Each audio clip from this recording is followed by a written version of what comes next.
In this video, I will show you how to change the chat wallpaper on Snapchat.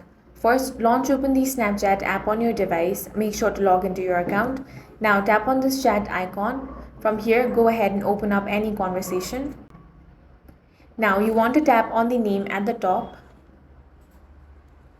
Here, find the option of our chat. You should be able to find the wallpaper option. Tap on that. Now tap on the select wallpaper option. Go ahead and select your preferred wallpaper from here. Now tap on the confirm option. You can change the colors over here. You also have the option to change notification sound. Once you're happy, you can simply head back. And now if you go back to the conversation, as you can see, the chat wallpaper on Snapchat has been successfully changed. That's all for this video. If you found it useful, make sure to hit the like button and subscribe for more videos like this.